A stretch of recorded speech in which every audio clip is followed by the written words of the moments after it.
2024 వరకు పాటలు, ఫైట్లు, డైలాగులు, సేజింగులతో బిజీగా ఉన్న పవన్ కళ్యాణ్ గారు సడన్ గా షూటింగ్ ఆపేసి సైలెంట్ అయిపోయినారు అని అంటున్నారు జడ శ్రవణ్ కుమార్ గారు. ఆ సినిమా షూటింగ్ విశేషాలటో తెలుసుకుందాం. నమస్తే సార్.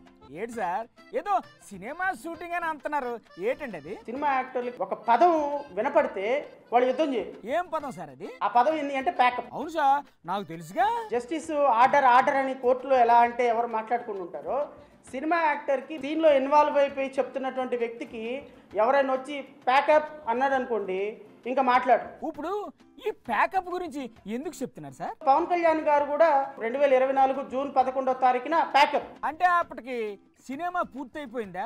గుమ్మడికాయ కొట్టేసినారా? అయిపోయింది, సినిమా అయిపోయింది. ఎప్పుడొకరు నడిచింది సార్ ఆ సినిమా? 2024 జూన్ 11వ తారీఖు వరకు పోరాటం, స్క్రిప్ట్లు, స్టోరీలు, ఫైటింగ్లు, పాటలు, చీజింగ్ సీన్లు అన్నీ ఉన్నాయి. ఆ తర్వాత మళ్ళీ లేవు చూడండి. మళ్ళీ ఎప్పుడు స్టార్ట్ అవుతుంది సార్ షూటింగ్? మళ్ళీ ఇవి ఎప్పుడు వస్తాయో తెలుసా?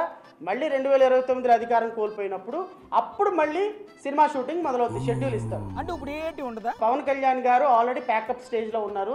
ఊరుకోండి సార్, మాటికి పవన్ కళ్యాణ్ గారు ఆడిపోసుకుంటారా? ఆయన ఒక్కరూ దొరికారంటే మీకు